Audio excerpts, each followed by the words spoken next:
소리로 듣는 드라마 잊혀진 이름 일부. 도시는 늘 같은 색이었습니다. 회색.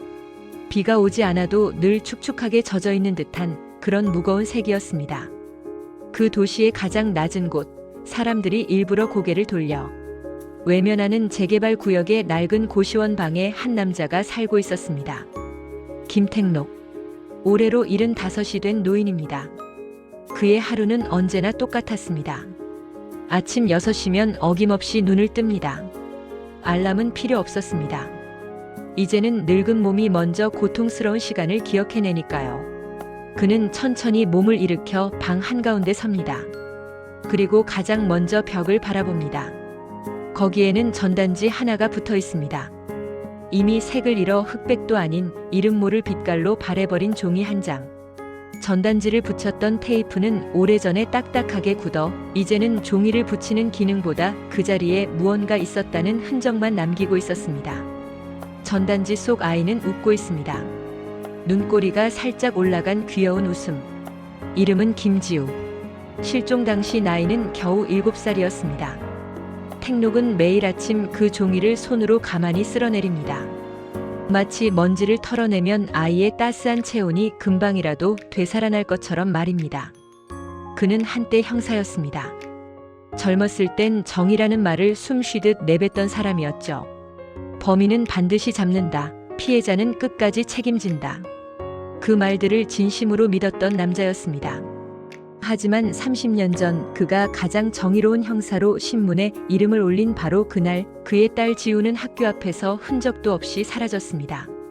가방은 길가에 덩그러니 떨어져 있었고 운동화 끈 하나가 풀린 채 아스팔트 위에 남아 있었습니다. 그날 이후 택록의 시간은 영원히 멈춰버렸습니다. 도시는 변했습니다. 낡은 건물은 허물어지고 사람들은 떠났지만 택록의 하루는 그날에 고정되었습니다. 딸을 찾아 헤맨다는 이유로 그는 모든 것을 잃었습니다. 직업도 명예도 그리고 가정도. 아내는 어느 날 아무 말 없이 그의 곁을 떠났습니다. 당신은 이미 지우랑 같이 살고 있어. 그 말 한마디만 남긴 채 말입니다. 택록은 아내를 이해했습니다.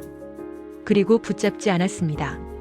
이미 자신의 삶에는 살아있는 사람이 들어올 자리가 없다는 걸 누구보다 잘 알고 있었기 때문입니다.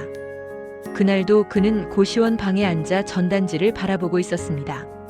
오후 1시 17분. 전화벨이 울렸습니다. 발신번호 표시 제한.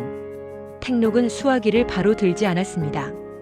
이 번호는 30년 동안 수없이 울렸던 번호니까요. 대부분은 거짓이었고 돈을 노린 사기였으며 술 취한 인간들의 잔인한 농담이었습니다.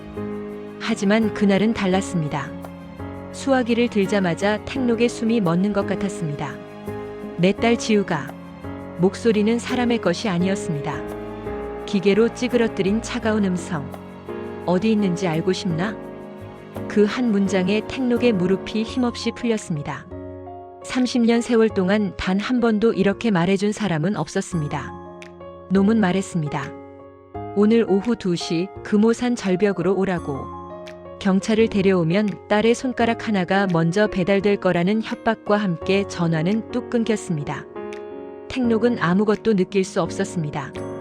공포도 분노도 의심도 없었습니다. 오직 하나 단서가 나타났다는 사실뿐이었습니다. 그는 외투를 집어들었습니다. 지갑도 챙기지 않았습니다. 30년 동안 그는 늘 준비되어 있었습니다. 지옥으로 가라는 전화가 오면 그 즉시 떠날 준비를 마친 채 살아왔으니까요.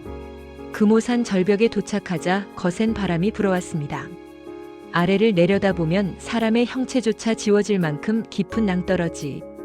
그곳에 누군가 누워 있었습니다. 처음엔 사람인지도 몰랐습니다. 가까이 다가가서야 택록은 소스라치게 놀라며 알아봤습니다. 우 과장이었습니다. 30년 동안 택록의 곁을 지키며 유일하게 딸을 함께 찾아주던 사람. 퇴직한 뒤에도 형님, 포기하면 진짜 끝입니다라고 말하며 용기를 주던 유일한 동생이었습니다. 우 과장의 몸은 이미 차갑게 식어 있었습니다. 택록은 무릎을 꿇었습니다. 떨리는 손으로 피를 막으려 했지만 이미 늦은 뒤였습니다. 그때 멀리서 날카로운 사이렌 소리가 들려왔습니다. 그리고 기다렸다는 듯 다시 울리는 전화기. 살인자가 된 기분이 어때? 놈의 비웃음이 귓가를 때렸습니다. 이제 넌 딸을 찾기 위해 세상에서 가장 추악한 범죄자가 돼야 해. 그 잔인한 웃음소리는 택록의 가슴 깊은 곳에서 마지막으로 남아있던 무언가를 완전히 부숴버렸습니다. 그날 김택록은 형사로서 그리고 한 아이의 아버지로서 2번 죽었습니다. 차가운 바닥이었습니다. 유치장의 딱딱한 시멘트 바닥은 사람의 체온 따위는 전혀 기억하지 않았습니다. 김택록은 그 비정한 바닥 위에 주저앉아 한참 동안 움직이지 않았습니다. 등 뒤에서 철문이 닫히는 육중한 소리가 들렸지만 그는 고개조차 들지 않았습니다. 지금 그에게 문이 닫히는 소리는 이미 평생을 통해 수천 번도 더 들어온 소리였으니까요. 30년 전 딸 지우를 잃던 날에도 세상의 문은 그렇게 닫혔습니다. 경찰은 사건이 끝났다고 했고 세상은 잊으라고 했습니다. 하지만 택록의 인생은 바로 그 닫힌 문 뒤에서 멈춰버렸습니다. 그는 천천히 자신의 손을 내려다보았습니다. 거친 주름 사이사이에 마르다 남은 핏자국이 엉겨붙어 있었습니다. 문지르면 금방 지워질 얼룩이었지만 택록은 닦아내지 않았습니다. 이 손으로 자신이 무엇을 해왔는지 그 참혹한 결과를 잊지 않기 위해서였습니다. 한때 이 손은 사람을 구하는 손이었습니다. 울고 있는 피해자의 손을 잡아주었고 어린아이의 머리를 다정하게 쓰다듬었으며 범죄자를 굴복시켜 땅에 눌러놓던 정의로운 손이었습니다. 그러나 지금 그 손에는 평생을 함께 해온 동료의 피가 묻어 있었습니다. 그때 정적을 깨고 규칙적인 구두 소리가 들려왔습니다. 망설임 없는 걸음걸이. 수사과장 국진안이었습니다. 그는 철창 앞에 멈춰 서서 택록을 내려다보았습니다. 그의 눈빛에는 연민도 분노도 없었습니다. 그저 처리해야 할 서류 속의 사건을 바라보는 건조한 관찰자의 눈이었습니다. 김택록. 이름이 불렸습니다. 30년 동안 수없이 불렸던 이름이었지만 지금은 전혀 다른 무게로 그의 귓가에 꽂혔습니다. 국진안은 낮게 은조렸습니다. 동료를 살해한 혐의 현장의 유일한 생존자 그리고 30년째 실종된 딸을 찾는 전직 형사. 그는 고개를 살짝 비틀며 냉소적으로 덧붙였습니다. 이야기 하나는 꽤 완벽하군요. 택록은 아무 말도 하지 않았습니다. 반박할 말이 없어서가 아니라 어떤 설명을 해도 세상이 믿어주지 않을 것임을 이미 알았기 때문입니다. 딸을 잃은 늙은 형사의 집착과 망상, 그리고 끝내 저지른 살인. 사람들은 늘 그런 식의 자극적이고 간단한 이야기를 좋아하니까요. 국진안은 서류를 넘기며 택록을 똑바로 쳐다보았습니다. 자작극이라기엔 연출이 과하지만 당신 눈을 보면 또 확신이 안 섭니다. 그 순간 두 남자의 눈이 마주쳤습니다. 그 눈들은 서로 닮아 있었습니다. 무언가를 지독하게 잃어버린 자들만이 가질 수 있는 공동의 심연이었습니다. 그날 밤 택록은 잠들지 못했습니다. 눈을 감으면 금오산 절벽이 환상처럼 펼쳐졌고 우 과장의 식어가는 얼굴이 망령처럼 떠돌았습니다. 그때 유치장 안에 전화기가 울렸습니다. 택록은 숨을 죽였습니다. 이 시간에 전화를 걸 사람은 단 한 명뿐이었습니다. 이제 알겠지. 내가 어떤 자리에 서게 될지. 스스로를 친구라 부르는 놈의 목소리였습니다. 놈은 비웃었습니다. 정의롭던 형사 김택록이 동료의 피를 뒤집어 쓰고 딸을 찾는 용의자가 된 이 기막힌 상황을 조롱했습니다. 택록이 이를 악물고 버티자 놈은 치명적인 독을 내뱉었습니다. 원하면 지우를 볼 수 있다. 대신 내가 했던 일들을 하나씩 바로잡아라.